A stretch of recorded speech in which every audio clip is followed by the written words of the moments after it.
the name of Allah, the Beneficent, the Merciful. We thank you all for taking time out of your busy schedules to join us this evening. As always, we provide our audience with content that is educational, inspirational, and motivational. We have an exciting show for you tonight, so wherever you are, grab a seat, get yourself comfortable, gather your family, and enjoy. Let me start by introducing my guests, hosts, my brothers, my friends, my partners in righteousness. First, my brother. He's an entrepreneur, business owner, a supreme waste management, a consultant, a mentor, educator, a father, and so much more. He's not on right now, but he'll be on in a few minutes. He's running a little behind, but it's my brother Jackie Muhammad. Let's bring him on with a strong Jock Brothers round of applause.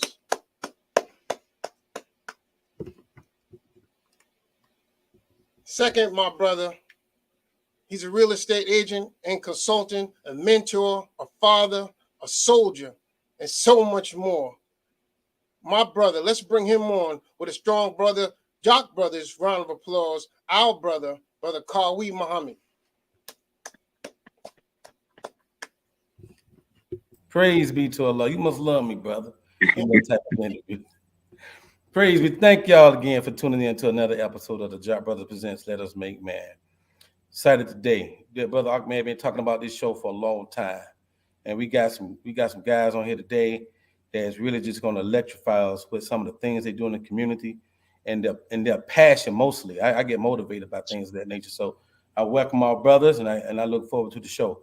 But for those of you that have been supporting the Jock Brothers from day one, that's been consistently supporting the Jock Brothers week in and week out, man, we thank you. We appreciate the support you give us each and every week, the well wishes, the attaboys, just the love we get every week from you and in this endeavor and podcast. So we thank you for that. And for those that have ever donated to the Jock Brothers platform, these words cannot express how much we appreciate that, because you not only support us in your viewership, but you support us financially. So thank you for that. And we ask that you continuously support the Jock Brothers in that endeavor. We have a Cash App rolling at the bottom of the screen. You can donate to the Jock Brothers platform. It's through our Cash App, $ Jock Bros. Again, it's $ Jock Bros. It's $ JAKQBROS. As you know, the Jock Brothers has a prison initiative. It took us a minute to get it going, but now it's full steam ahead. That initiative is we put the Final Call newspaper, the baddest paper on the planet, to our brothers and sisters behind bars around the country. Our goal is to send the Final Call newspaper to 1,000 of our brothers that's locked up so they can get the truth, the uninterrupted, unadulterated truth from the baddest newspaper anywhere, Final Call newspaper. We ask that you donate to that platform and continue to donate to that platform. To get the newspaper behind bars for 30 days is $18. That's a small price for the much they would get to have the Final Call newspaper behind bars. And of course, if you want to send a 6-month subscription, it's $30. And if you want to send a 1-year subscription of the Final Call newspaper behind bars to our brothers and sisters, it's a $60 donation.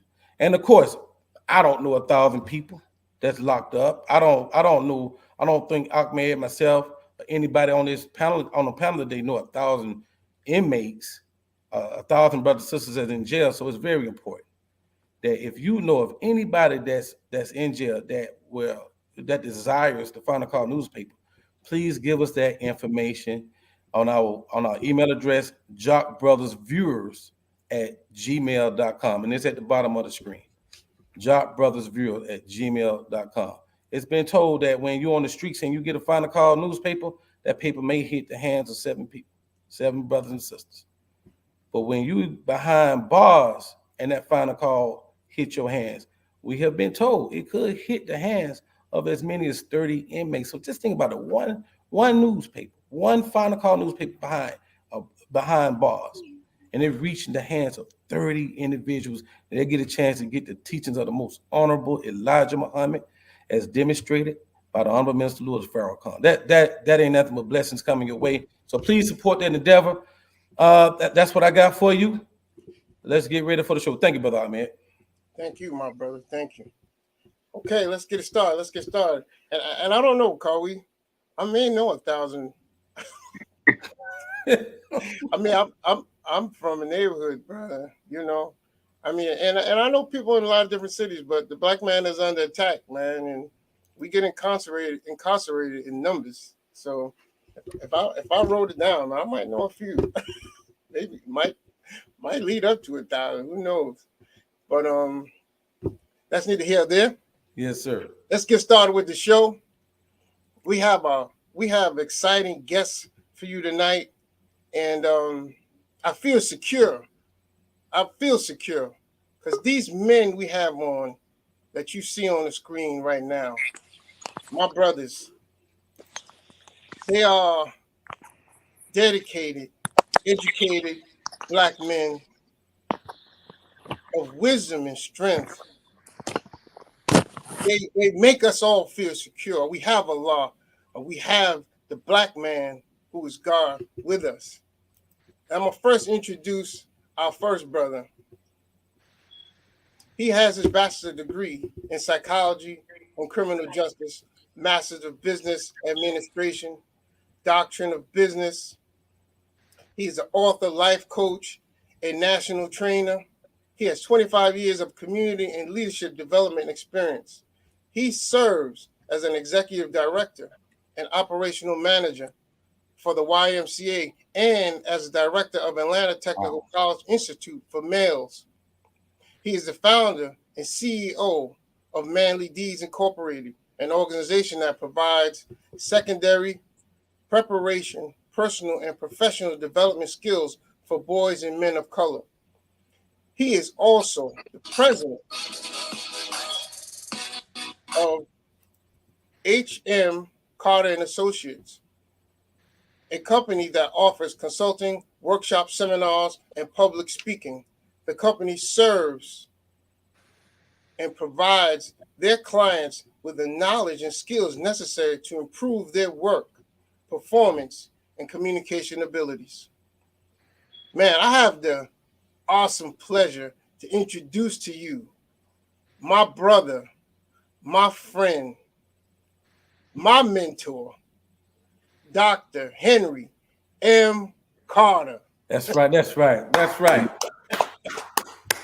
Beloved brothers, I am so excited to have the opportunity to be on here with your viewing audience. I greet both of you all in the language of peace and paradise by saying Assalamu alaikum.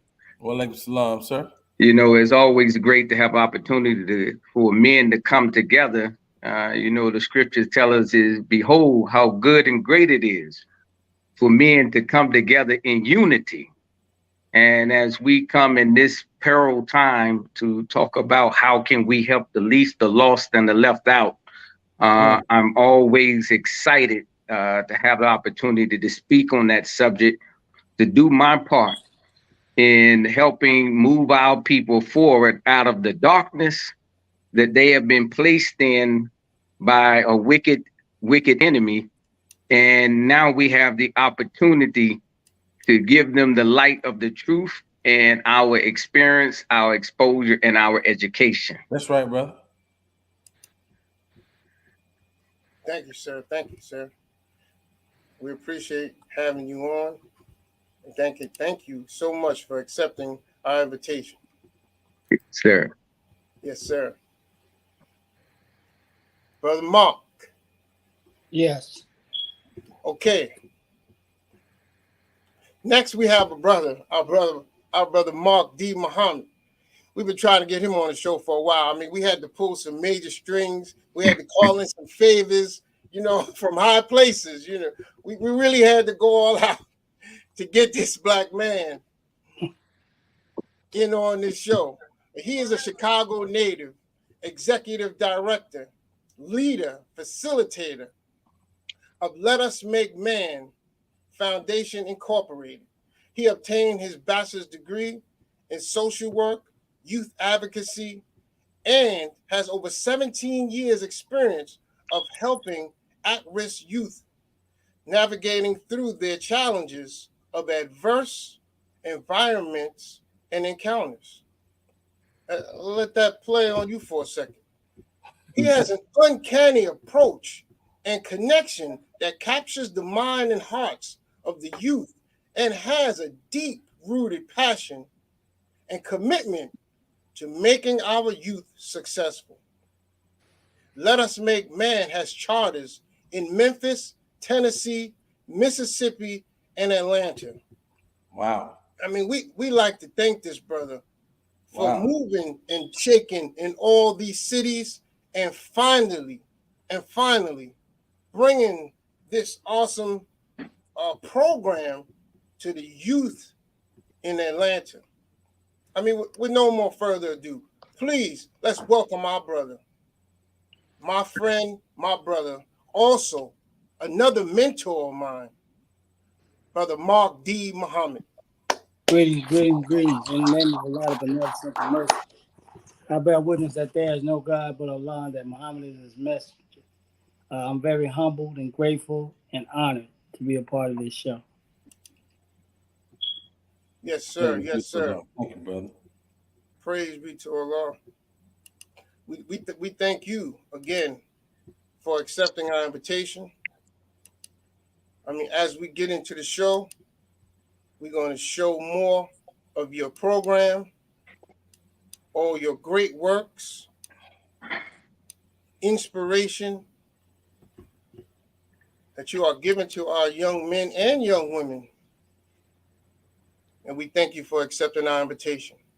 So let's get started. Well, hold on, Ak, man. You know, Mark D said that so eloquent, man. You know, when I first met this brother, man, I thought he wanted to fight me, brother. Now he talking all sophisticated. That's what's up, brother. Well, that's called the duality of God. Of course, as we get in the show, that other brother gonna come on out. Al D's is gonna come out. Oh yes. But right now, this is Mark D. Muhammad, Executive Director of the Let Us Make Man Foundation. Yes, and sir. as we go on, these will pop out every now and then. Okay, yes, sir. Yes, sir. Yes, sir. Yes, sir. So we're gonna start. Brother Dr. Henry, your program, and then we'll go to you, Brother Mark. Yes, sir. Because I'm trying to fix this other issue. Yes, sir. Your program.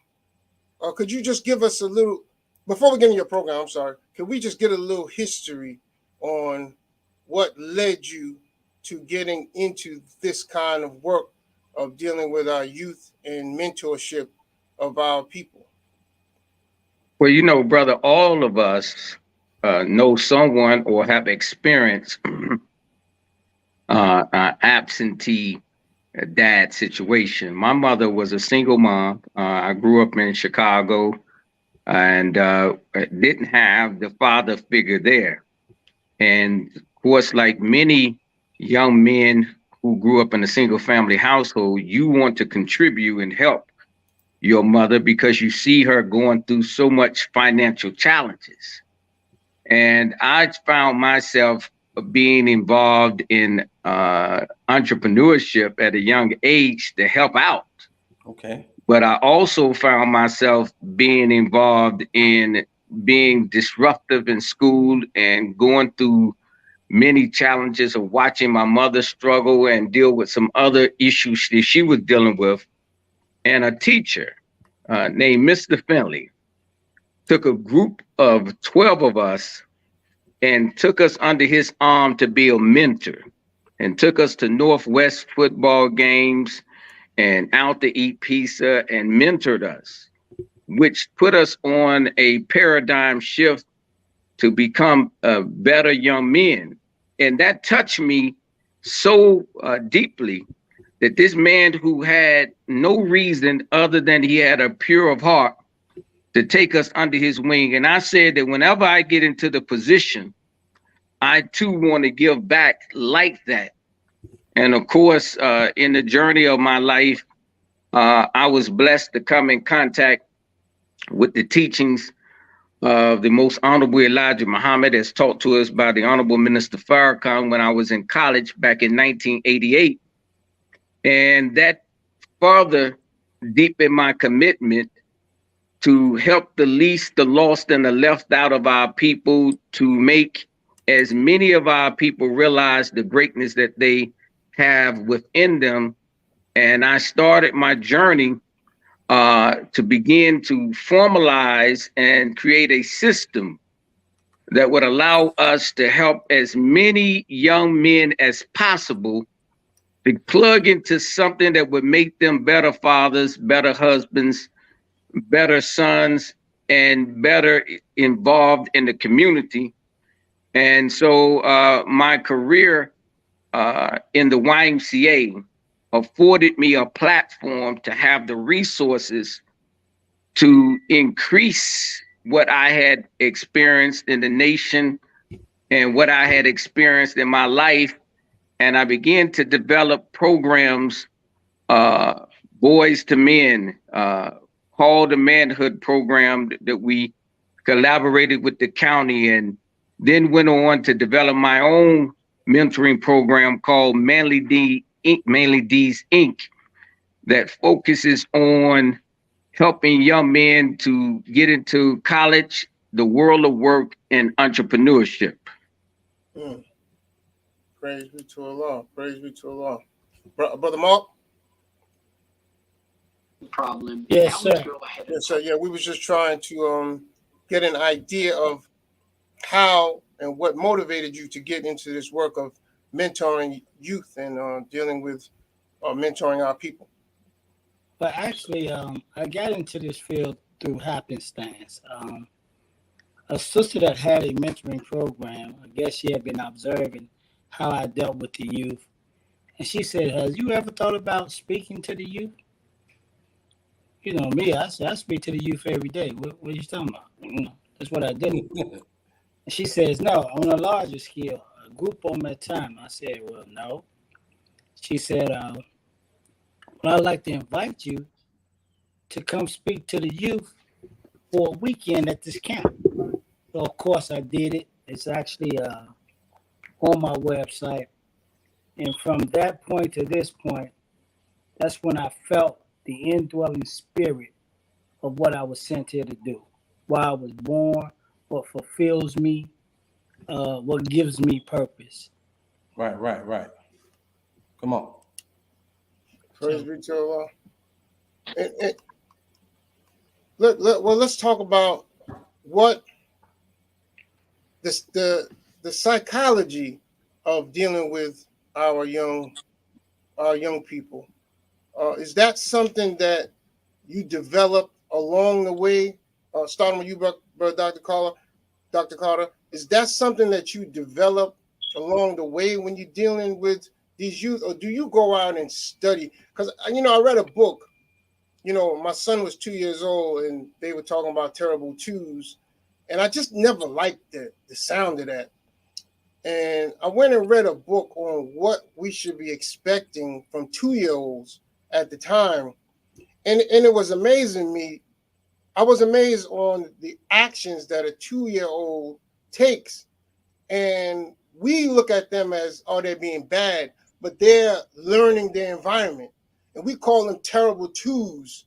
And just a word I didn't like. So then I started to begin to study the psychology of our people and what we should expect them. I know every child is different, but kind of a barometer of what we should expect at different ages in development in children's life. Is that something that you learn along the way, or do you go out and study that? Well, there's an art and science to raising and developing children. Only thing that's holding our children back is our inability or inhibitions to expose them to things that would make them great. Children are born with the ability to comprehend knowledge very quickly. And only time I see a child not developing is when you have a parent that's not developed. Hmm. And so we have, the psychology of our children, as you mentioned, brother, is based on what they see. We learn, Brother Ahmed, through what we see, what we hear, what we read, and who we associate with. Right. And we have to understand the power of the eye gate and the ear gate. What we allow our children to see, what is in the environment of a child? What do they see on the walls at home? What are they watching when they see their parents interact? What do they see when they see people come into your home? All of this begins to have an impact on the psychology of the child. Even the colors of the paint at your home.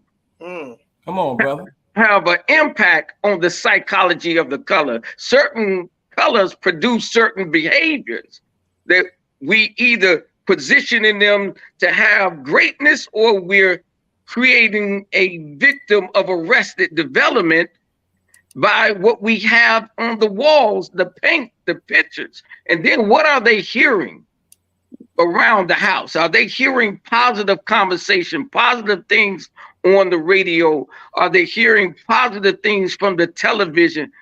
These things begin to develop their thought processes. Right, right. Now, what they're reading, people say, well, they can't read, but are we reading to them? Because that begins to put stuff in their subconscious and conscious mind. Are we reading the scriptures to them? Are we reading various schools of thoughts and philosophy to them?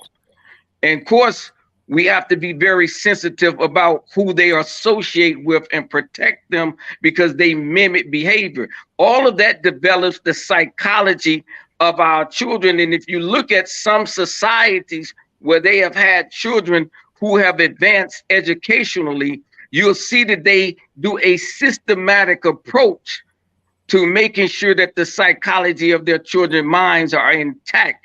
I call it success by design. We have to design the environment and that we want our children to be in, and the outcome that we want them to have.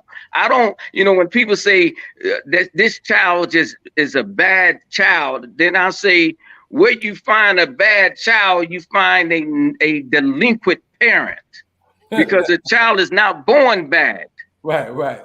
They're exposed to certain things that make them have adverse behavior. And so we learned in the nation that we have to learn the art and science of mating, but we also have to learn the art and science of developing a child with a godlike mentality. Yes, sir. Yes, sir. Thank you, bro. Thank you, bro. Bro, you want to get some of that, Mark D? Yeah, I do. Brother Henry hit it right on the head. You have to design the type of child that you want to develop. And that's one of the issues we have in the education system. We don't hold parents responsible for being valued partners. Parents drop their children off for 8 hours, and you may not see that parent. The parent has to become an invested partner in the education of their child and the development of their child. And there has to be a curriculum. And the curriculum has to start within the household. Before you even send this child to school, the child should already have a set of morals, values, and educational standards.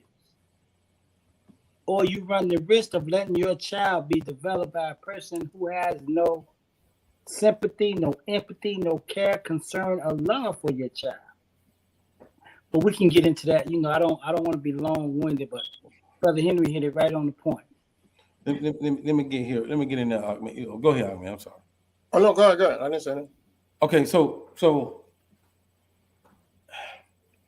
I really want you two to be graphic about. I want y'all to rip on this, because I want to understand exactly what's motivating y'all. What kind of children are you seeing to have y'all to make these comments. I mean, these children coming in here, are they violent children that you're seeing? I mean, what are you asking? What are you asking? So go ahead. The real deal is this. Society is failing. So because society is failing, you're getting all kind of children. I deal with children at the school that I work at. They're called at-risk children. And they're from the grades of 6th grade to the 12th grade. And you have 6th graders that tell you that the number one thing that they want to do before they leave this earth is to catch a body. To catch a body? Yeah, to catch a body. And catch a body is to kill someone in the 6th grade. And you have to ask yourself, what in the hell is going on? Where does a 6th grader get the thought, the idea to want to kill another human being? What have you seen? What have you experienced? And the same thing goes for sex. You know, you have 6th grade girls that are already sexual active, that are already telling you the different positions and things of that nature. But you as an adult, you have to stand firm and you have to correct the foolishness that they sometimes bring from the very homes that they live in. Yes, sir. Yes, sir. Well, it comes, brother Kawi, is that we have a generation of youth who have been exposed early to stuff that you and I probably were not exposed to until our late teens or early adulthood. And so it is polluting their mind. It's creating a stinking thinking perspective where they have become killers. Some of them are killers. And that's why you're seeing young people who are going to school with guns and shooting, is because the exposure of death and murder in their environment. There has been a deterioration of the environment. I've been in this space for almost 30 years. And when I started out in youth development, young people were still saying, yes, sir, no, sir, because there was still some type of standard coming out of the household. And now you have young people who I program who use profanity regardless who around. They don't care if a senior citizen is around. They don't care if an adult is around. They don't care if a child is around. What has happened from yes, ma'am, no, ma'am, yes, sir, no, sir, to you mofo? What has happened, as we already know, there has been a deliberate attack on our young people by purposely exposing them to murder, death, disease on television, in movies, in music. And now the orientation of their mind is not for building, but is for destruction. And so we have young women, as Brother Mark has said, that comes and want to be sexually active. What if I'm watching P-Valley, if I'm watching Cardi V, if I'm watching all of this other stuff saying that this is the foundation of womanhood, if I'm watching other rappers who are telling me to kill, then that is my reality. They don't know anything else. The scriptures say we were born into sin and wrapped in iniquity. And our young people are wrapped in a whole lot of iniquity because that's their reality now. They don't know a time. Many of them don't even know about peace. They don't know about comfort. They don't know about serenity. They know all about, how do I survive? How do I make it to the next day? And how do I eat? And that's what we're dealing with right now. And it's a deliberate and concerted effort to stop our young people from developing. And it's getting harder and harder to pull them out of the darkness because they have not ever experienced light before. So when you talk about youth coming into your programs like this, how you even get them in your program if they this far away from? It sounds like they lost based on what I'm hearing y'all say. How they even get? Go ahead. Sorry. They get into our program, and Brother Henry, he stated it that there's an intentional plan. A lot of people like to throw out conspiracy theories. This is actual facts. This is not a theory. Black people in America are being purposely dumbed down. Now, here's the caveat. Black people in America want to be dumbed down. Black people in America don't want to work hard. Black people in America don't want to strive. They want to get that bag as easily as possible. And by getting that bag, I mean getting money. They don't have time to develop children. It's a sad reality that when we have sex, we're not trying to have children. We're trying to have pleasure. And then the result of that pleasure are unwanted children. And since I don't want this child, do I really spend time to develop this child? First of all, there are things in place that shows you that it's set up to fail. If I am a woman that's getting EBT or food stamps, and my child goes to a public school system, but yet my child is failing, and the administrators of the school, they don't require parent participation. I'll give you a case in point. When I worked for Chicago Public Schools, there was a student that I would notice he would be there in the morning for breakfast. He would be there for lunch. But after lunch, he would disappear. So I would always call him home trying to find out what's going on with this particular student. It got so bad till I said, listen, when his mother comes up, because in Chicago, I don't know how it is down here in Atlanta, every so many months, to recertify for food stamps, you have to have the signature of an administrator at a Chicago public school. Okay. So I said, when she comes, do not sign the paperwork. Tell her I need to speak with her first. And my only thing was I was going to challenge her, listen, in order for you to keep getting certified for these food stamps, because the boy is obviously eating here, so you're not properly using the food stamps, I need you to work with me to help develop this student. Well, the administrator got on my case, told me you can't do that. You can't do that. I said, so I can't help a mother that's struggling to help develop their child. See, they don't want you to be successful. And one of the reasons why I think I'm successful is this. I mean, I've been waiting to show you all this book right here. See this book? This book is called Torchlight for America by the Honorable Minister Louis Farrakhan.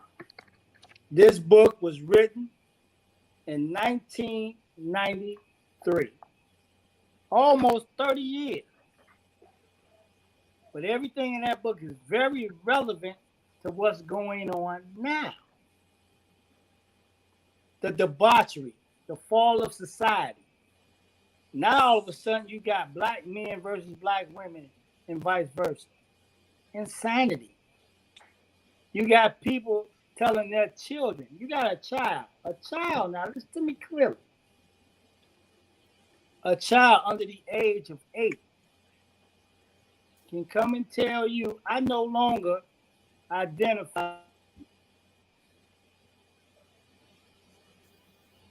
Hold on, Mark D. Can you hear me? Yeah, your screen flipped, and we missed Everything flipped. You missed that point you made, brother. That's the devil. We know what that is. But you know, when you get to speaking truth, the devil got to twist it up. You know, anytime a child can come tell a parent, hey, I'm not a boy, I'm not a girl, I'm a tree. And you as the parent of this now tree has to address this tree. How insane is that? You're going to tell me that my child that I produced by God's permission can tell me how they identify, can take on different pronouns, and as a parent, I have no rights over this child that God allowed me to create with his help. Now, Brother Cowie, you asked a very important question. With all of the challenges that we are seeing with young people, what is the light at the end of the tunnel? You know, brother, I show authentic love to the participants that come in the program. As we know that particularly with boys and men of color, the words that most Black men have not heard platonically is another Black man telling them that I authentically love you as a human being. Mm. Many of them have not even heard that word from their very mothers, their fathers, or anyone in their family. And when I sit down with them, I show them that I value them, I care about them. And that is essential, is that we have to let them know that they are authentically valued and cared about, and that they are loved. Right, right. I don't judge them for what they are, who they are, where they come from, or what they did. I don't care. I'd have sat in the office with killers who have cried because they heard the word love for the first time in their life. And so part of the magic, because anybody can come up with a good system, a good program, good curriculum. You can come up with that. But if that curriculum doesn't have authentic love behind it, those young brothers and sisters can sense that, because now you just another person trying to throw a hustle on them for some grant money, another hustle for some recognition. But when you tell them I love you, then and they're gonna test that love. They're gonna call you at 2 o'clock in the morning and tell you that I got somebody trying to rape me. See, this is what I deal with. I've dealt with young men who told me my uncle has raped me. Young women who uncles have raped them. Young people who have been pimped out by their families so they can get fed and been put on foot in the industrial parkway. This is what they sleeping on the trains in Marta here in Atlanta. And then they want to know if you're going to help me, not just tell me interpersonal communication skills, violence, conflict resolution. This is authentic warfare. I have had to go and get young people out of their homes and put them in a safe environment. So if love is not involved, we can't have success in our programs. And that's what's the magic. When they know that you love them. Now, the ones who are in some type of stable household and you show them love, they begin to have exponential growth very quickly. Now, 3 things that I think that has to be instilled in programming with young people, in addition to love, is education, exposure, and experiences. They have to be introduced to various schools of thoughts. Many of them have not been inspired or encouraged to read and learn. There are several books that I use with young people that I make sure that they have to learn. And then I expose them, meaning that I get out and I get people to make donations to take them on trips. We have taken young people to Germany. We have taken them across this country because they have not seen the world. They have not seen this country. Most of the young people, regardless of what city they're in, have been isolated to the geographical area that they grew up in. But when you put them on a plane for the first time, brother, it is a spiritual experience when they get exposed. And then the experiences, the exposure, the education, and the experience wrapped with love, you begin to have success. I've had a 92% success rate because of the things that I've just shared with you. And when I expose them to people, I'm talking about people who they never thought that they would get a chance to talk to because they didn't think that they were worthy to talk to them. And the words that you say and I say and other people say to them means something very important. I want to share this, and I'll let Brother Mark jump in. When I was in the 4th grade, a gentleman that is very famous came to visit our school. We looked out the window. He pulled up in a Lincoln Continental limousine. He had a bald head. That man was Mr. T. Mr. T came in. At that time, he was a bodyguard for Leon Spinks. He wasn't the pity the fool Mr. T. He was the Mr. T who was the bodyguard. Right. And he said something to us. He said, regardless of what you're going through, I see greatness in each and every one of you. And he said before he left what I just said. He said, I love each and every one of you all, and I expect you all to be great. Man, I'm 55 years old, and those words still echo in the subconscious and the conscious of my mind. And that's what it takes to have success with these young brothers and sisters. All right. Yes, sir. I see in that, because you hit on so many points, but the point that sinks in is giving them hope through the vision and the love, because the Honorable Mr. Farrakhan was stating that when a child doesn't have hope, yes, sir, if they don't have a vision, then they're lost. They give up. So in giving them the love and the vision, and your experience with them that they're provided with a hope, that they're provided with the strength to carry on. I mean, is this a repetitive situation, an ongoing thing that has to take place? But do you see that they're given hope and they're able to move on in their lives? Hope is just like taking a bath, brother. You got to give it to them every single day, because you're erasing and purging them of the stinking thinking that they have developed all of their life. You're chipping away at the bubble that they've been put in. And that's why I say it's what they read, what they see, what they hear, and who they associate with.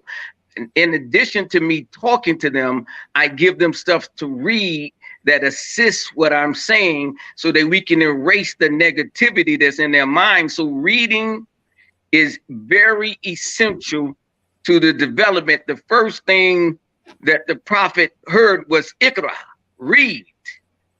And if we don't get them to start reading again to wash away the negativity, then they're going to still be stuck in the bubble and be victims of arrested development. So along with that hope, love, we have to continue to educate them and inundate them with a new frame of mind. Yes, sir. And brother Mark, you mentioned the plan.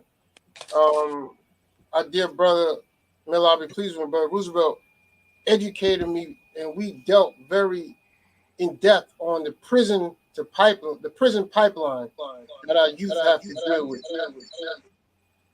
What have you experienced or have any knowledge on that plan that's organized in these cities? You got Mark D on mute.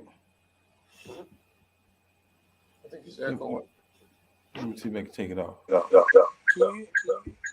Okay, I'm still having these technical difficulties. Can you hear me now? Yeah. Can you hear me now? Yes, sir. Can you hear me now? Yes, sir. Okay, go to Brother Henry. I'm gonna try to see what's going on. We hear you, sir. Go ahead, Brother Henry. Well, the prisoner pipeline, brother, is a concerted effort that's really actually, we want to go back and look at 1970. From 1863 to 1965, Black people began to make tremendous amount of stride. We were exposed to various schools of thought, whether it was Noble Drew Ali, Marcus Messiah Garvey, the Honorable Elijah Muhammad, all of the, Mary Bethel, McLeod, Bethune, or any other school of thought. We start seeing progress beginning around the late 60s. In 1970, when the Vietnam War kicked in, we started seeing that our young Black men were taking off the war. When they came back, many of them, unfortunately, were addicted to heroin because of the atrocities that they saw in Vietnam War. It was hard for them to focus and think. They were victims of post-traumatic stress disorder. So they were not functional as fathers and husbands, and they could not provide. Well, then another thing kicked in by the federal government was to say that in order for the mothers to receive some type of government assistance, the father could not be in the household. And so this began to separate the young person from having a structured figure in the house. In the 80s, we began to see the proliferation of crack cocaine in our community and the introduction of what is called gangster rap music to replace conscious music. What I'm saying all of that to say is that all of that was the foundation of laying the mindset from a pipeline from school to prison. And so now these young people who didn't have the structured environment in the household and was being inundated with destruction in the streets and destruction from the music was setting them up to go to prison. And as we have been taught and have learned through various sources of research, that many of these private prisons are owned by many of the people who invest in the music industry. They have a vested interest in taking our young people out of the schools and putting them in the prison. The research also shows that a Black child get harsher punitive penalties when they are disruptive in school than a white child does. And that they get harsher sentences when they go to juvenile detention court than the white child. And all of that is based off of a financial gain and the destruction of our community.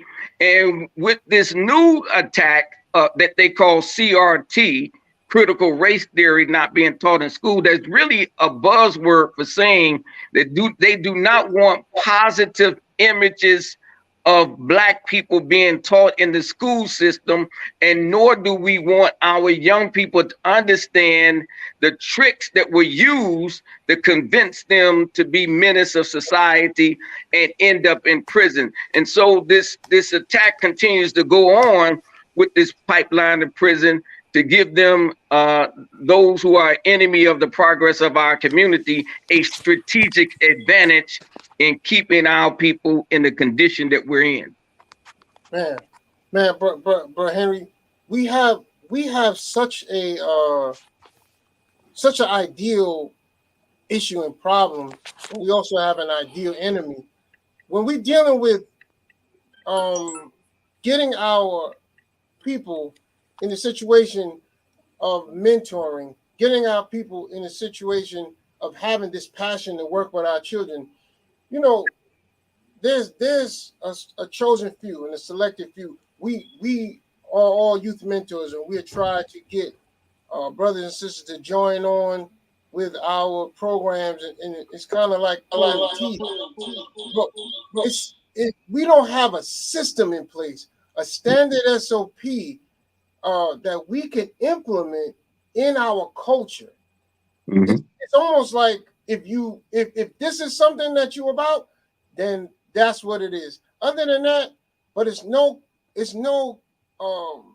organized effort for us to fix the issue that we're having and constantly developing with our children and our teens. So where do we go? How do we strengthen this? How do we come up with a standard? Well, you know, dear brother, a movement is never started with a large group of people. A movement is always started with a small group of committed individuals who duplicate themselves. And so I tell people to operate by the number 12. Each and every one of us find 12 individuals that we teach, train, and encourage to be change agents in the community, and we tell them to duplicate themselves, right? Right. When you look at Prophet Muhammad, he didn't have a whole lot of people that helped him to give the revelations of Allah. If you look at our beloved brother Jesus, he didn't have a whole lot of people to help him to spread the truth that he received from his Father and our Father. What it takes is us being committed, the small group of people being committed. The 80-20 rule kicks in. And that's why I tell people, stop looking for the masses to do it. 20% of the people will always do the work, and 80% of the people always gonna sit on the sidelines. We were taught this. 85% are deaf, dumb, and blind. 10% are the bloodsuckers of the poor, and 5% are the poor righteous teachers. But that 5% can create an army of 1,000. Brother, I have personally worked with over 20,000 young people over the last 30 years. And those young people have gone out and duplicated themselves. Whoa. So that's what it takes, is finding a small committed group of people and encourage them to find just one other person like themselves, and you begin to have a snowball effect and begin to see a change in our community. And this is not a relay. This is a marathon. Wow. It took them almost 400 years to put us in this condition. And even though we have made strides, we may not see the finished product in our generation, but it's our job to prepare the next generation who will prepare the next generation until we reach that ultimate place of freedom, justice, and equality. That's hope. That's hope teaching right there, bro. Come on. Yes, I like that. That's vision right there, black man. I like that. I love that. Yes, sir. But Mark, what challenges do you have in getting people to help you out in this process of delivering mentorship to these young people? Oh, you on mute? You on mute? Our producer, we're working with our producer. He's kind of froze. He kind of froze up, our producer. Anybody froze? Well, Mark, we can't hear you. Brother Mark, can you try in that other microphone you got logged on? Can you hear me? Can you hear me? Can you hear me? Yes, sir. Yes, sir. What about now? Yes, sir. Okay. Well, one of the challenges, I've been trying to keep it cool. One of these technical difficulties are really blowing my mind. If I was trying to play a game, do something silly, I wouldn't have all these issues. Start a basketball game. That type of crap. But I'm going to tell you, man, my biggest impediment with mentoring the youth has been the ego of adults. Oh. Even in the school system.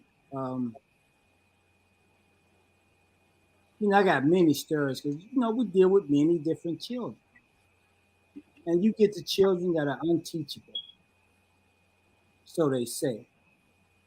You got the one that's just reckless and can't learn and has a disability.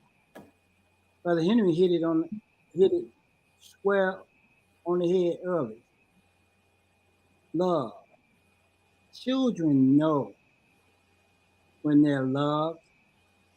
They know when they're being told the truth. And they can tell when you phony as hell. Okay. I keep it 1,000 with these children. I don't keep it a buck. I keep it 1,000. I tell them straight up, man, that shit you doing, it's not slick to a can of oil. Been there, done that.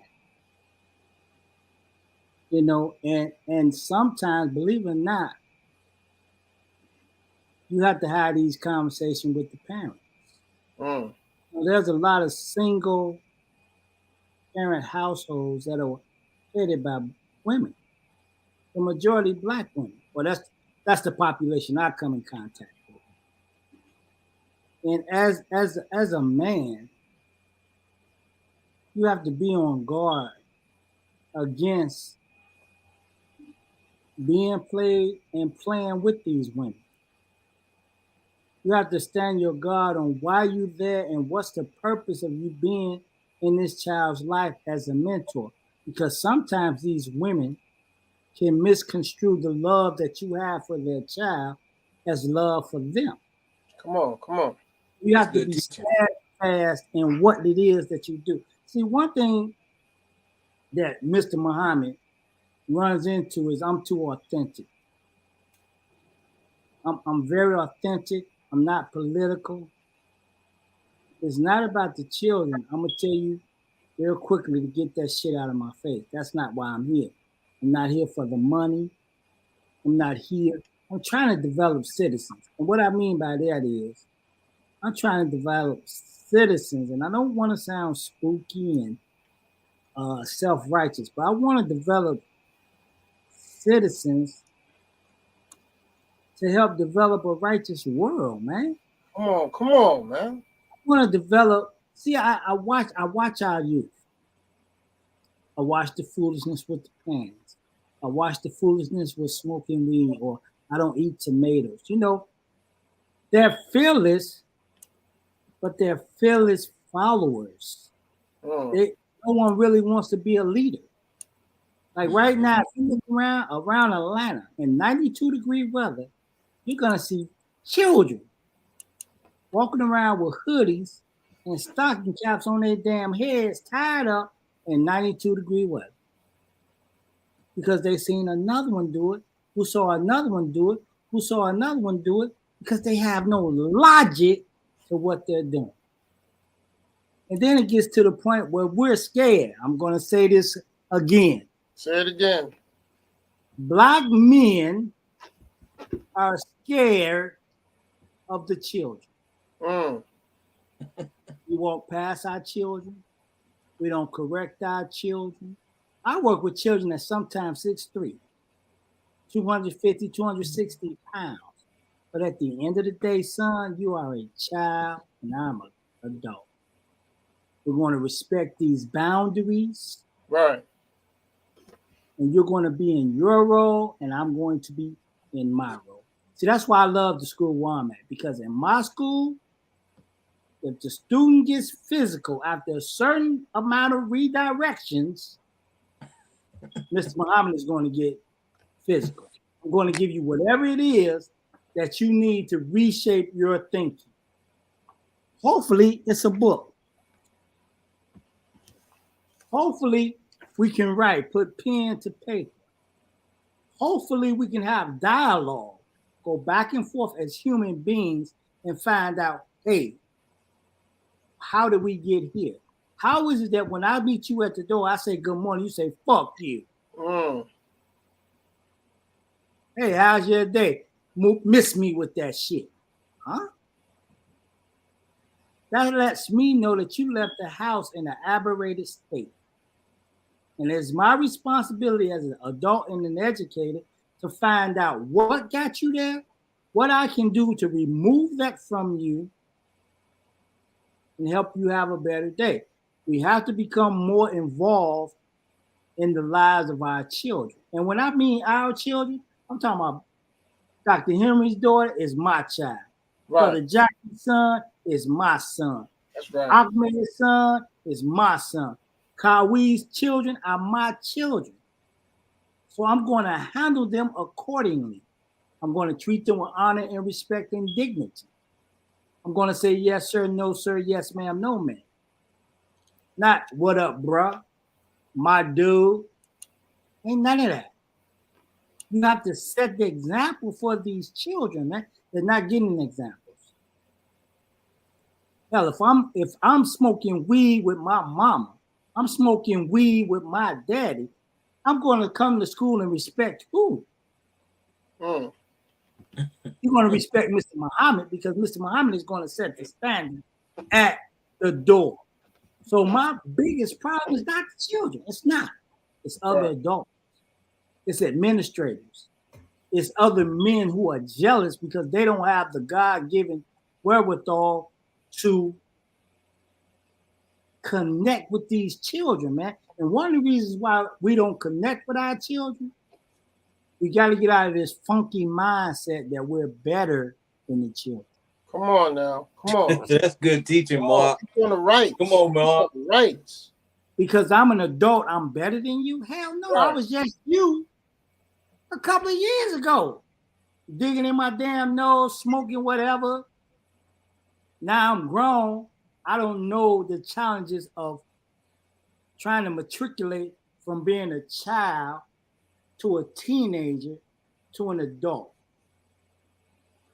I'm gonna have to get with Dr. Henry because right now I'm trying to develop a curriculum and a pedagogy for adults to show them what it is that you need to be doing as a parent, not a best friend, not a girlfriend, not Lulu. We dress alike. No, we're not doing that crap. That's what's wrong. I have children that are adults. Me and my children, we don't hang out. I'm their father. I'm not their homie. We're not gonna cross the line, blurred lines. That's what it is. We're gonna have to get back to the business of being men. Right. Men. The condition and the plight of the Black community. I gotta say the Black community because that's what I'm part of. Now I work with other ethnicities and races, but right now I'm in the Black community. And right now the Black community is failing because the Black man has failed. The Black man does not want to be the man anymore. The Black man want to wear the hoochie coochie shorts. The Black man wants to be on a podcast competing with women about women business. Come on. Instead of raising men and children. You understand? Yes, sir. And men have to be the envy of other men by doing good works. Not being a slick nickel and dime panty dropper. You understand? We have to get to the work of developing our communities, man. Self-improvement, the basis for community development. Right. I'm gonna say this because I have this opportunity. I'm not trying to convert not one single person. But in the year 2022, if you're not examining the teachings of the most honorable Elijah Muhammad and being further exalted by his number one student, the Honorable Minister Louis Farrakhan, you put yourself in a position to always fail. That's right. We don't have to all be Muslims. We just have to be thinkers. We have to listen. If your car uses gas, don't put diesel in it. You understand? Take what you can take from these teachings. These teachings, and I'm blessed that I've been in the nation so long that there is not a subject on this planet, in this universe, that has not been addressed by the teachings of the most honorable Elijah Muhammad as examined, duplicated, and progressed by the Honorable Minister Louis Farrakhan. That's right. Whatever issue is going on in your home, we got the answer. Now you can take the teachings, and I know some of y'all are not gonna like this, but I gotta keep it 1,000. You can take those teachings while you chewing on that pork chop, while you smoking that blunt, and examine them, and I guarantee you, your life will change. You don't have to come in the Nation of Islam. You don't even have to be a Muslim. Just practice common sense and use what works. That's right. Mr. Muhammad has been very successful in Chicago public schools, Shelby County schools in Memphis, Mississippi schools, and now here in Atlanta. And the reason that Mr. Muhammad is successful is not because I'm the baddest black man on the planet. I listen to the baddest black man on the planet. I try to follow the example of the baddest black man on the planet. And I read these books and I use these teachings, but I use them in a way to help save lives because it absolutely saved a wretch like me. I come from the project. I come from an alternative school. A lot of y'all didn't know that. See, in my first year of school, I was too busy chasing girls. Mm. You know, I was in grammar school. You know, there ain't that many girls in grammar school. I get to high school, it's a cornucopia of beauty. Never What's seen. that? So of course now I'm Mac Daddy Macaroni, and I Come on, ended up Mac with Daddy, all Mac. F's. I ended up with all F's in my freshman year. I had never had an F in my life. I was devastated. Mm. Devastated. And I had to go to an alternative school to recover. So every child that's in an alternative school is not a bad child. Every child that can't learn in your school is not a bad child. Hell, your ass probably can't teach.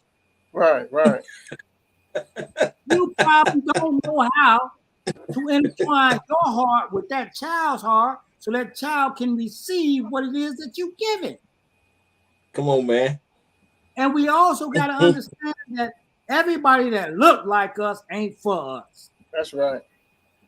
So, you know, we just got to start being real about our children. I'm telling you, when it comes to the youth, man, I'm very passionate.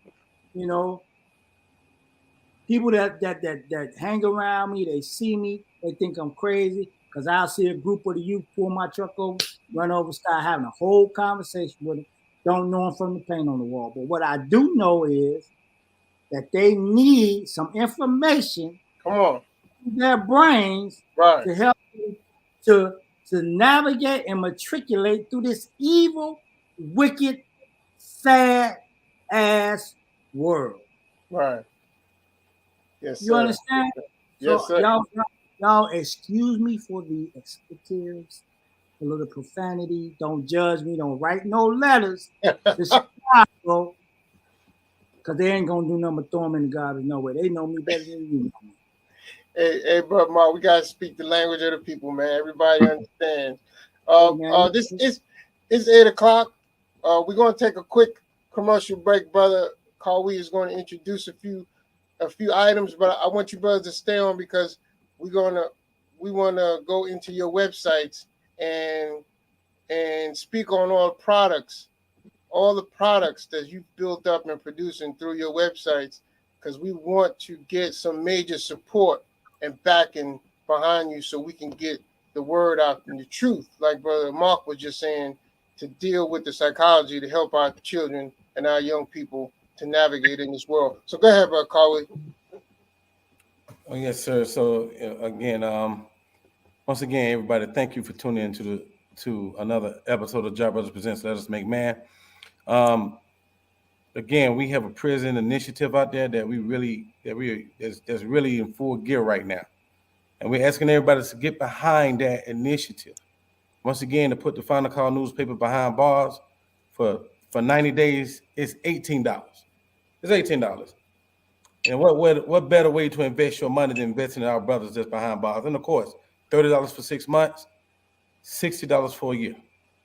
But once again, we let you say, everybody, please, if you haven't did it already, if I haven't said it already, please share this program. You hear these brothers, they coming from the heart.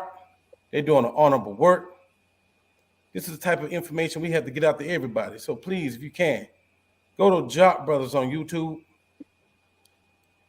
You know, share this program, subscribe to this program, the Job Brothers, and hit the bell so you can get upcoming programs. Now, I want y'all, look, my brother Ahmed. His brother is now, you know, I used to say he's a world traveler. This brother's been all over the place. Oh, I'm sorry, jobviewers.com. Of course, we don't have, I'm sorry about that. We don't have, you know, we're trying to put this Final Call newspaper to 1,000 people behind bars. We just, now Ahmed said he may know 1,000, but I don't. I don't. So we ask everybody, if you know of anybody that's incarcerated that would like to get a subscription of the Final Call newspaper, send that information to our email address, jockbrothersviewers@gmail.com. Again, jockbrothersviewers@gmail.com. Of course, we need their name, inmate number, the address. That's a good start for us. And if you don't have the rest, we'll get the rest. All right. Of course, like again, Ahmed, that's our brother. He's stepping out there on faith. He's out there. He's an author now. He's wrote this book right here, Below the Bullies. And we got more books coming. We want you to support this black man that's out here writing books that's designed to reach our children, to help them to be friends of another and not enemies of another. The enemy is at them, but we got brothers like Ahmed that's speaking the language of the youth so they can be friends. Again, you can go to, you can get this book. You can go to www.bipublishing.com. That information is at the bottom of the screen. And Amazon. And it's on Amazon. Right. So support our brother in his endeavors. Again, this is the first of, it better be many books covering many subjects. And so this is how we get it going. And of course, I am your local realtor. I like to be your realtor. Now, as you can see, I got my original or my first name up there, but my God name is Brother Kyle Wheat. And you can see my number right here at the bottom, 404-671-5681. Of course, I deal with sellers. I deal with buyers. I deal with investment properties. I deal with land. Call me. Let me fulfill your real estate needs. Last but not least, we got our brother, D Mahoney. Top soldier right here, has a trucking company called Supreme Waste Removal. If you have any type of demolition going on, what else, brother Jackie? He covers a lot of areas, but he got 20 dumpsters ready to serve you. So support this black man in his endeavors. I mean, there's a lot of dump truck companies out there, but you got to support your brother before you support another. You just got to. I got that from Brother Nuri. And then let's get we got some websites up here. I want you to cover. This website belongs to which one of you brothers? It's my website there, brother. This is King Henry's Turkey Legs. I want you all to check us out at www.KingHenryTurkeyLegs. We are beginning to have our woke up customers in September at the new Black Wall Street at 8109 Mall Parkway in Stonecrest, Georgia.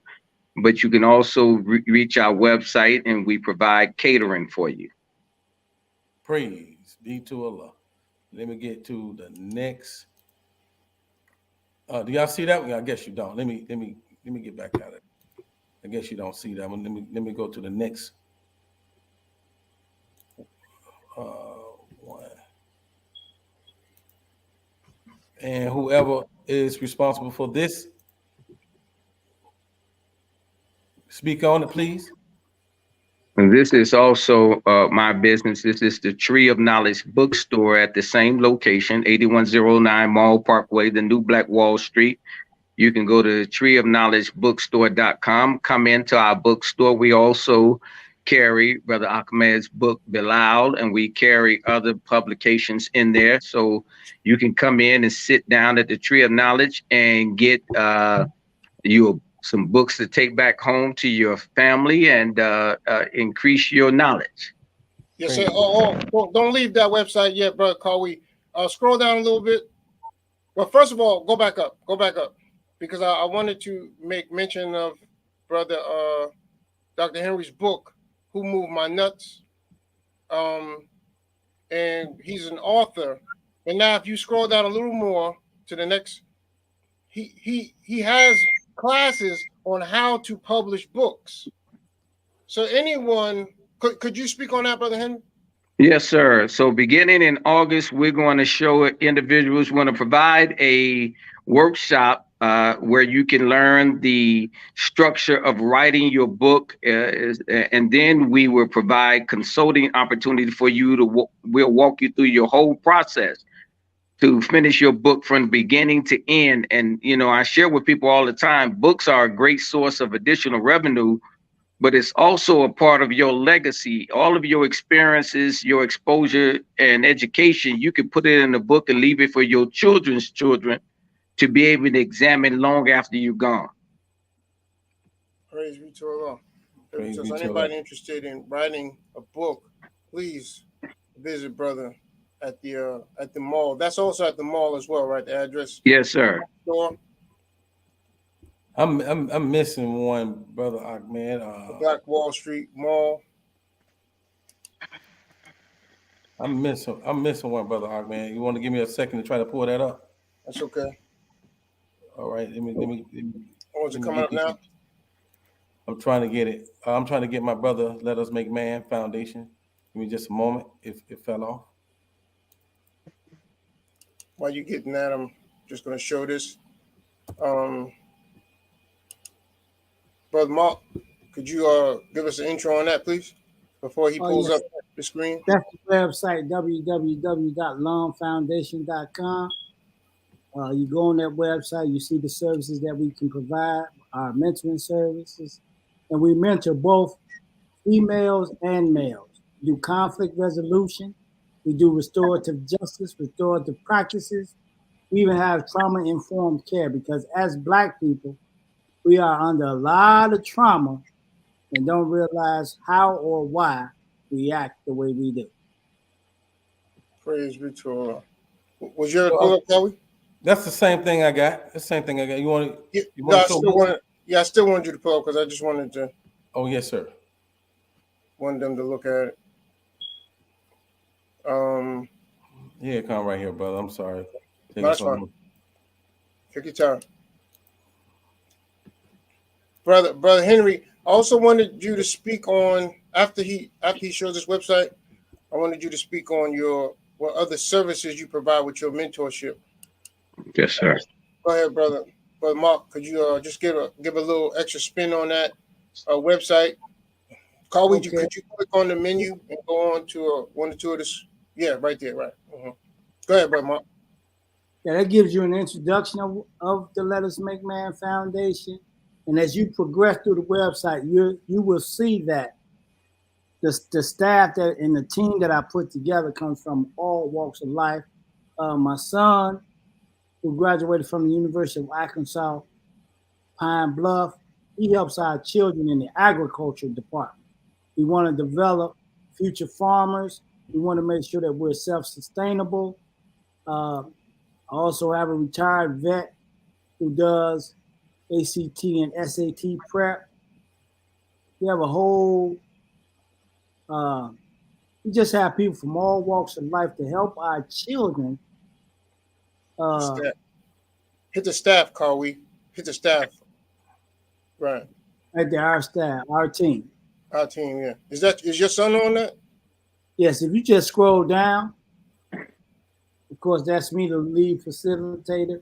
Tells you what I've been trained in, my different skill sets. You can keep going down. Okay. Going down. Now, stop right there. I have Miss Jasper. Miss Jasper is a counselor. She's a mental health professional. She's a school counselor. She does trauma. She does one-on-one sessions. She does family sessions. Anything that you need, we have it. Keep scrolling. Is everything done in person, or do you do some of the work virtual? In person and virtual. Okay. Now, also, I have a former law enforcement officer there as well that teaches you how to navigate dealing with law enforcement, how to deal with irregular stops, how to deal when you feel that you're being profiled. These things we teach our children on a day-to-day basis, how to stay calm, how not to get out of your body, things of that nature. Right. Yes, sir. Thank you, bro. Thank you, bro, Carly. Yes, sir. Okay. Okay, brother. So Henry, right. Yes, during our discussion, Brother Mark mentioned something very essential about we have to begin to develop the parents. And so I provide services with my life coaching for adults and youth. You know, a football player has a football coach, a basketball player has a basketball coach. But very few of us understand the importance of having a life coach that holds us accountable for the goals that we established. And so I hold people accountable. I make sure that they go from good to great and from great to outstanding and scale themselves to the next level. And so I provide the life coaching services for adults as well as youth. And my company also provides professional and personal development workshops. So we can come to your respective organizations or to your schools or to your companies, and we can develop your team to have outstanding performance. Praise be to Allah. Praise be to Allah. I just wanted to really touch on one last thing before we get into our closing remarks.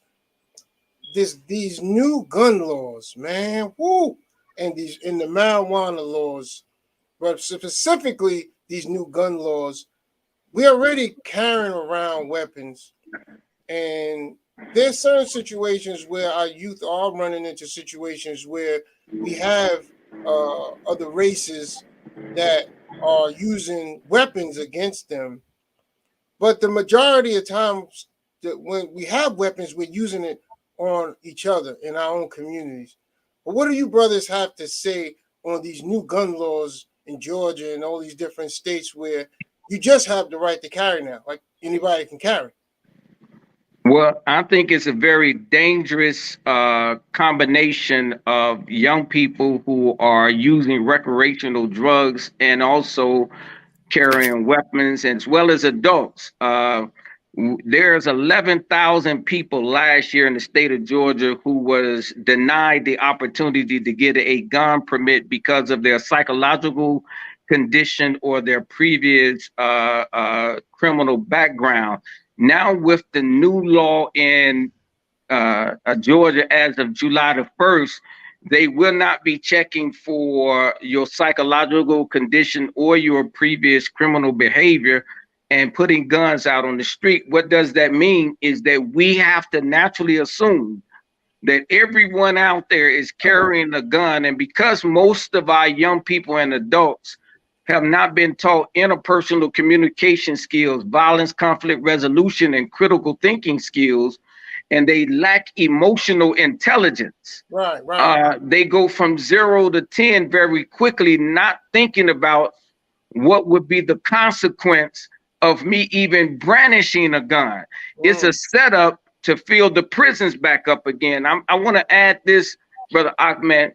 The private prisons were going to take the state of Georgia to court for not keeping the prisons filled at the level that they agreed to in the contracts. Wow. President Biden came in and stopped private prisons from receiving federal money, but they're now finding a way to get the dollars again where they get paid per diem, which is for every bed they fill, they get so much money.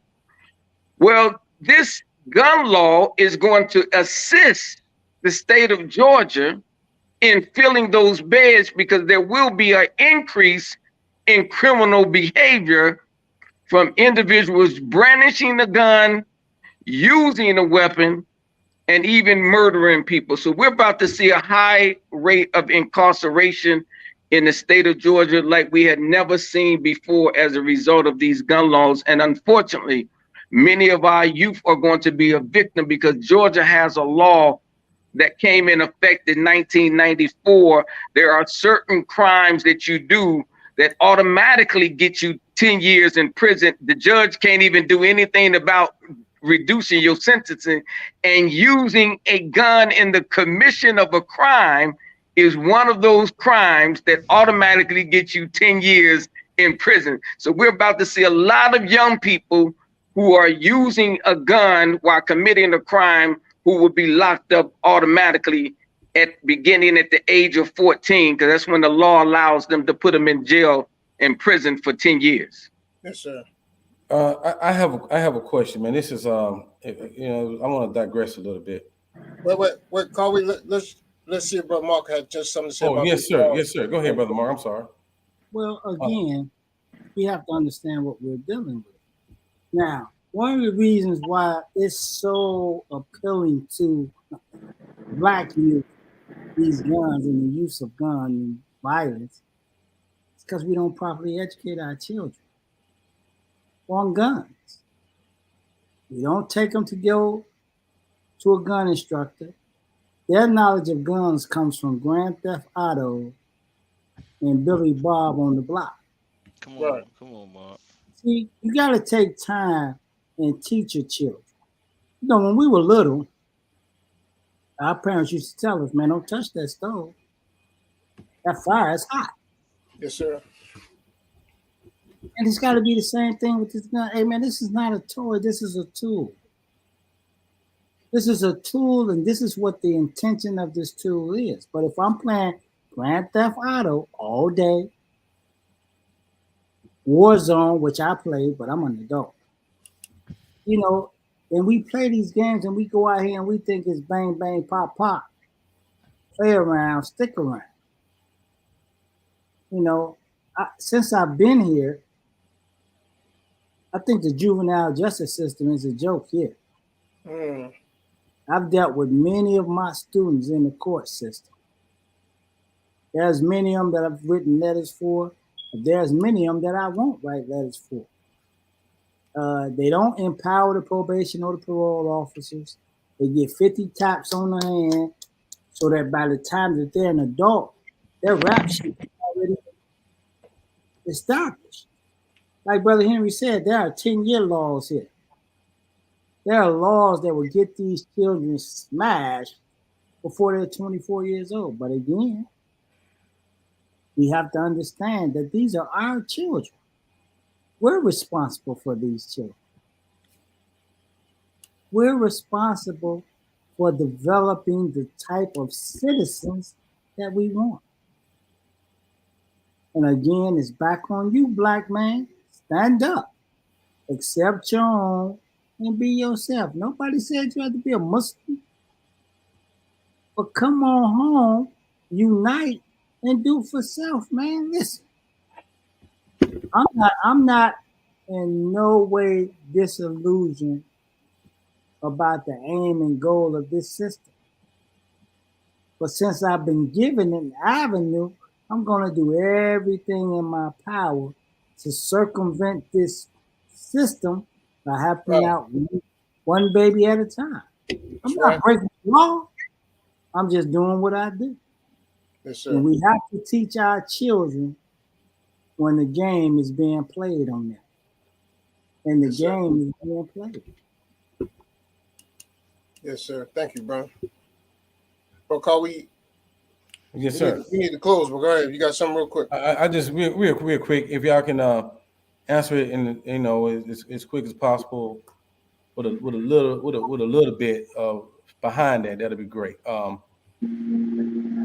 The children that come into y'all programs, I'm assuming these are single parent. These children are the result of being a single parent without fathers in the household. Okay, so the majority of them have both parents. Are these children that's coming to your program? Are they have just been raised by single mothers and just being terribly influenced? What do you say, like like the results of that? Well, very quickly, I'm getting a mixed group of children coming to me. I'm getting some of them who have both parents in the household, but the parents can't make that connection with this new generation. They don't know how to communicate with them, right?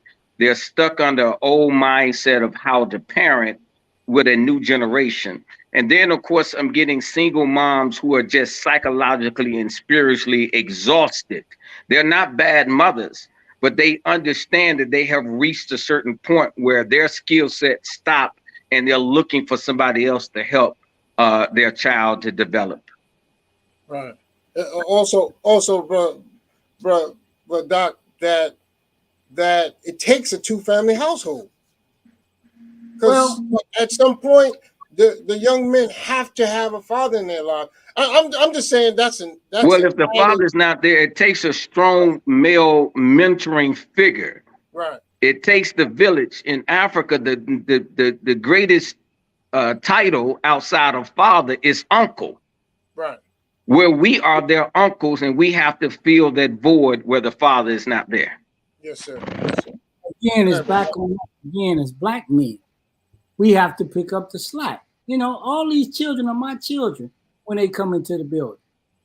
From 8 o'clock to the time that they're released, I'm the father over the house. And the reason why I say I'm the father over the house is because I'm responsible. As the behavior specialist, climate manager, I'm responsible for the safety and security of every individual in that building. So I set a standard. If I'm going to be responsible, then you're going to have to learn how to take instructions and follow instructions. Because in the case of an active shooter, I'm the one that has to engage that active shooter. Now, you want me to put my life on the line for your knucklehead butt that don't want to follow instructions? You want me to save your child who you send to school and tell them to fuck Mr. Muhammad? See, it's a give and take. We have to work, like he said, as a village. But again, the black man has to take his rightful place as the leader and stand up and be a man, Chief. Stop falling victim to the fact that they said, oh, what's the word? Toxic masculinity. I don't give two damns about toxic masculinity. I'm a man. I didn't make myself. God chose for me to be a man, and that's what I'm going to be, a man. I'm not going to be a tyrant. I'm not going to be an oppressor, but I'm damn sure going to be a man. And I'm going to stand 10 toes down as a man and teach my children how to act like children in the environment that I'm in control of. Yes, sir. Yes, sir. And but Doc, I didn't want to put that on the sisters, because there's some men who are single family, run a single family household, and they need women. I had my sons for quite a while raising them, and I know there wasn't too much of soft side to me. they wasn't getting some kind of nurturing from me, because it ain't there right now. They needed their mother. You on mute, bro. You on mute, bro, Doc. You on mute, Doc. Mute. It's essential, Brother Ahmed, that when we have mentoring programs for young men, we must have women on the staff, that's on the team, so there is a balance, that they can go and talk to somebody that's going to give them a little bit more compassion. And in my years as an executive and working with the state, I always made sure there was a balance of strong men and strong women when it came to mentoring young men. Yes, sir. Yes, sir. Thank you, bro. Okay, we got closing remarks. It's 8:36. We went over a little bit, but praise be to Allah. Well, we're trying to get this information out so we can save one. If we can save one, we've done our job. That's right. Praise be to Allah. Brother Doc, you had any closing remarks? No, I would just like to applaud you, brothers, for your willingness to get information out to your viewing audience. And I'd like to encourage your viewing audience to go out there and find 4 or 5 young people that you're going to mentor for the next 12 months. And you can reach out to myself, and they have the contacts on here, and I'll give you whatever support I can give you in structuring that mentoring relationship. And I believe that we can change the narrative in our community if we are committed. That's right. Praise be to Allah. Brother Mark. Yes. First of all, I want to thank you all for the opportunity. You all have a very good show. I know you never heard me say it, but I watch this show. I usually watch it from different devices so that you don't know it's me. The Let Us Make Man Foundation, we are willing to collaborate with any organization We're not too prideful. We'll work with anybody. All we want to do is help develop our youth. And if you are a grant writer, you know how to get some money for us. Please help me out.